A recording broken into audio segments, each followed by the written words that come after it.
kanilang pinili is Brody plus the Martis. Technically speaking, meron silang early game. Bahalang kapusin sila kasi ang nature ng isang Minotaur medyo defensive eh. Oo. Maghihintay bago lumaban. Hindi siya kagaya nung dating Tornino na no? Oo. Gangster type eh. Medyo na kasi yung Minotaur ngayon eh. Waitings, gano'n. Oo, waiting. Counter go na kasi yung Minotaur ngayon eh, no? Tama. Parang mas doon siya ginagamit. But then again, if naniniwala pa rin ako sa keys to victory mo, Wolf eh. Get that early game if you are That TNC. early game, bro. Tignan natin kung makuha nga ba ng TNC ang early game dahil may chance silang sirain ang streak ng mga Orcas. But this time around, parang ginising na nga nila ang demonyo with Carl Tizzy.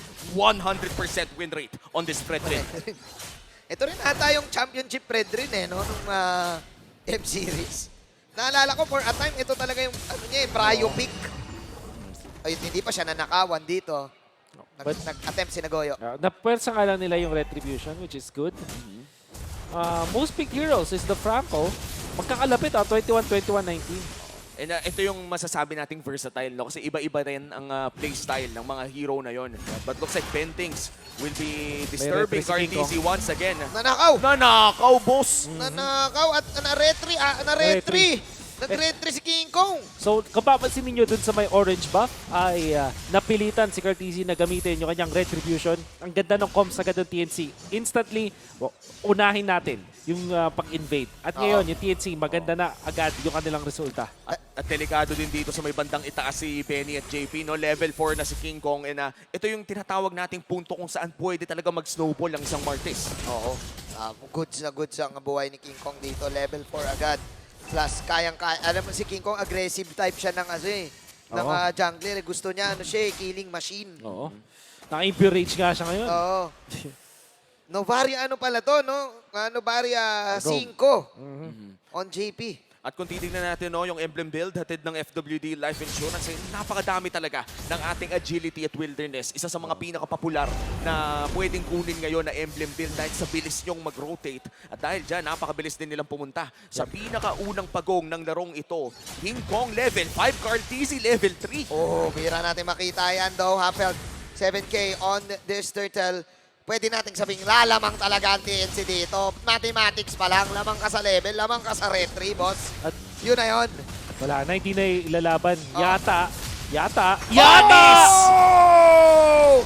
Carlito the Great! Anong bawas-bawas level sinasabi niyo dyan? Men, ngayon lang ako nakakita ng ganong kalupit. Alam mo yung inaurahan niya yung turtle, anong 2-level gap, akin ka. Akin ka! My turn! My turn era! Unang turtle, grabe naman yung Kuya Carlito naman. Sobra ka naman doon, Insan. Grabe na talaga si Insa. Oo, grabe na si... Sobrang Sobrang Sobra na. galing yan. Sobra na retry. Sobrang nagaling retry yan. Oo, sobra galing. Ay, may triple ton pa, ha? Oo, 1v3. Ay, grabe! Ang tindi naman, 1v3 na paggamit pa ng altar si Goyo. Bumalik yung HP after that of Fraser's Wrath. Nakita talaga natin ang comfort ni Carl Tizzy on this Fred Rin. Alam naman natin na magaling mag-Lancelot si Carl Tizzy, pero yung Fred Rin niya kasi ngayon iba eh. Ginagawa niya atang Lancelot yung Fredrin eh. May dash din naman. Oo, isa lang, kahit isa lang. Tumutusok din naman. Oo, isang tusok lang din. Pwede na. Pwede Pwede na. Pasok pa sa tank meta. Ganun na eh. Kabisado niya yung Kona tsaka yung lifesteal eh. Yung buyback nung yung HP. Yung lifesteal ng HP. Doon sa Fredrin because of the Praetor's Wrath. I'm still in disbelief. Paano nila napanalo yan? Tingin ko, meron din sigurong stun na naland sila. Maybe because nandun si Sanford, nandun si Sanji. Maybe yung mga ganun kasi maliliit na bagay kaya sila nanalo dun sa Fredrin na yun. Pero grabe, sobro na yan. Oh, sobra na talaga yan. At talagang nararamdaman natin na hirap ngayon ang TNC na pigilan si Carl Tizzy. Hindi katulad ng Game 1 pero si Sanji ata ang unahin nila. Okay, magiging aggressive ngayon ng TNC King Kong. Ako naman this time. First blood for the side of TNC. At kung early game ang usapan, isa ito sa mga win conditions ng Phoenix Army. First blood going to the right hands. Yep. Martis pa ang nakuha. Yun na nga. And despite yung nangyari no Turtle 1, di pa rin natin pwedeng ikaila na maganda yung snowball dito ni King Kong. Oo, goods pa rin, To the no? farm. Goods pa rin, no? Okay, ito na yung echo na nilabas ni JP. Habang nandun si Carl Tizzy sa bandang dulo ay Grabe. nakuha niya pa rin ang retry. Sabay may Benix sniper pa! At mukhang magtutuloy-tuloy na ang Echo dito sa paglamang. May turtle at may dalawang kill. At ayun na yung mga Beatrix and Papasukin Tobias nila, papasukin nila. Pasok talaga yon. Heavy machine gun na binabanatan. At ngayon matuton pa si Benny! Innocent. Tuloy-tuloy pa ang pagsakat ni Sanford. Boom, boom, boom! 4-2. 2K gold lead para sa ng Echo. Sineryoso na ng Echo Men. A 2K gold lead for this game. At kitang-kita talaga yung angas at yung dating na mayroon si Carl TZ. Napakaganda. Sobra na talaga mula sa Echo. Nakita natin na si Sanford ginamit yung kanyang champ stance at yung knockout strike, para matulak palayo si King Kong. Kaya nanalo na ulit si Carl TZ ng retry. Mas malapit siya dun sa may turtle. Kung papansin ninyo at i-replay nyo yung laban, nasa bandang kaliwa na yung mga members ng TNC. Kumbaga na-skewer silang lahat dun, magkakasama, papalayo, pakaliwa. Dahil dun sa ginawa ni Sanford. At yung nakita mong aggression mo na dun sa Echo sa pag-dive nila, yung communication nila dun, sinabi ni Sanji na meron siyang Netherrealm na nanakaw. At dahil meron silang Netherrealm, nagawa nilang mag-dive dun sa torre ng TNC. And now TNC behind by 2K gold lead. Ito yung mapapaisip ka na kanina nung game 1 na target natin si Carl TZ pero ngayon mukhang nakakabawi namin Owen's Fury sa isa lamang JP na wala lang ng parang bula. Minowan's Fury with the altar, sabay ulti rin si King Kong doon. Okay, iti-take na yun ang side ng Echo. Papaligiran na rin ang bagyo. Si Benny Cutie sumusubok, nag-machine gun, hindi na rin kaya. 5 TNC ang nandito. Compose pa rin ang TNC after ng 2 fights na yon. 5-man rotation mula sa TNC. Carl TZ pinapagitnaan Grabe. ng 5 ng buong Phoenix Army at talagang papaipiwanin niya dahil nandyan na rin ang Sobra. Sansanduwo. Ay, sumubra ka naman. Ay, natouch sila yung lifesteal, natouch sila yung Razor's Wrath. Pero may nakaw ata dito. Nanakaw Oh yung my Artal at buhay pa rin si Carl TZ. Carl tusok, tumutusok, tumuton pa. Sobra ka naman sa buhay, Carl. At yun, finally, namatay si Carl. Pero tuloy-tuloy ang mga knockout punches ni Sanford. Ni Sanfordy. Level 9 at tumitibi-tibi pa si Sanji. Grabe yung Sansanduwo doon. The flank is real. Naiwanan si King Kong, hindi pa nakapag-flicker palayo. At parang ganun lang ay binura nila yung majority ng damage ng TNC sa laban na yun. Sinacrifice na ni Carl yung sarili niya. Oo. Sinabi ni Carl, sige, kahit madeds na ako, gusto ko naman ako yung may pinakamaraming damage received. Oo nga, in the yun ang future. goal niya kasi ngayon. Yun na yung goal niya ngayon. So sige, saktan niyo ko, sabi ni Carl. Kakaiba. Tinangke niya yung 5, literal. 1v5. Oo. Sakto rin yung timing ng Netherrealm kaya na may konting money back pa dun sa kanyang HP. Nakita natin, sobra na talaga ang galing niya. Oo, 10 segundo niyang tinangke ata yung 5. At grabe din yung pawas na binibigay niya with the Appraiser's Wrath. A 3K gold lead for the side of Echo. Pero buhay pa rin naman ang mga outer tier turrets ng TNC. Ang ganda nung nakaw nung Netherrealm altar Ang ganda Buhay pa siya. Ang magaling doon na nakita natin si TNC, alam din nila na la-live steal si Carl Oo, iniwasan din nila. Iniwasan din nila Oh, Ayun Ben lang. Lynx! Flicker Okay, play, okay. pero mukhang hindi nila ma-execute si JP sa may bandang gitna. Kaya naman Ayun na lipat naman. kay Carl. Big boss. Ayan na naman si Carl. Oh! Mawala si JP doon. Nasa likod pala si King Kong. King Kong, sumusubok dito, tumusok. Mortal Coiling. Nako, pero nagkalabasan dito ng mga Netherrealm altar. At Sanford! quadruple maka, pwede pala yun. What was that? Ang tindi ng setup ngayon ni Sanford. Sabay naman normal lang si Benny Cutie. Pasok ngayon si Goyo. Pero yon yung kalasit ni meron si Sanji. Innocent! Tumaba na. Second skill. Tumambling. At isa pang Snipe. banat. Sniperino. Nakaharap. Oh! Benny Cutie gets the kill. Pero Innocent din. Makakuha ng kill. 2 for 2. Exchange. Halos Lamang pa rin ang Echo ng 3,000. tatlong ulti yung nagamit ni Benny Cutie dun sa laban na yun. Tatlong baril. Tatlong baril. Tatlong bar. Kulang na lang dun yung Bennett. Ganun kalupit yung mga bakbakan na nakikita natin dito mula sa Echo TNC. Big props nga lang dun kay King Kong dun sa aggression na ipinakita niya. At syempre kay Goyo dun sa on-point na paggamit din ng Red Netherrealm. Pati na rin yung Shadow Stampede. Yun nga lang Echo, handa rin naman dun sa laban. And things still evened up. Yung positioning ng dalawang marksman dito, mapapawaw ka Oo, Oo. ibang klase. Oo, Parang yung mga combo na hindi mo maiisip kung normal na player ka, nilalabas nila. May Mahirap gawin yun sa Bea, yung tatlong baril yung mailalabas mo sa team fight. Ibig sabihin, ang tagal ng team fight. Oo, kasi di ba may passive pa yun, nagre-reset. Oo. Kailangan out of combat ka for around 3 to 5 seconds, pero mukhang sisimulan na nga nila ang pinakaunang lord ng larong ito. JP ngayon, bumivision lamang, Sanji na rin. Tuturan ng bahagya dito si Ajay, pero ang lord ngayon ay nasa gitna ni Carl TC at King Kong. May bandang Geddy, may laban pala. Oh, si Sanford na binabanatan dito. Oh, Innocent with the torn apart last hit. Ito na yung counter ko with the Bennett's Rage. Si Sanji naman ngayon ang nagdabog. Pwede pala yun. 4-on-4 situation. 7K ang buhay ngayon ng Lord. Sino makakuha? Nandito sina JP, nandito sina Sanji. Si Carlito pa rin. The big boss of Braces Rat sa mukha. At sabay normal hits na lang. Kumakaunter ko pa ba ang si hindi nakakayanin pa. Si Innocent ay nandun sa gilid. Mas sa spot down ba ni na JP? Mukhang hindi na. Yung purple ay makukuha pa. Pero nagpakita si Innocent. Hindi umabot yung torn apart. Igugo ba ni Carl? Igugo ba ni Carl? Sabi ni Carl, okay, Torre na lang. Torre na lang ang Pati tinira, Torre, pero Joke lang! Kinangkin na rin, pero mukhang kinulang sa bawas. And that's going to be a kill going to TNC. Pero ang pinakaunang lord ng larong ito ay punta pa rin sa Echo. Sobra ka na dun, Carlito. Nanggigil. Sobra nagigil yan. Sobra nanggigil naman si Carlito. Pati Torre, sabi niya siguro yung Torre may damage receipt din. Oh, totoo naman, pati Totoo Torre may na. damage receive. Pero Yun. Innocent, kalahating buhay, may heal naman na manggagaling dito kay Bentings. Pero tutunawin lang nila ang Yep. pinakaunang lord ng larong May ito.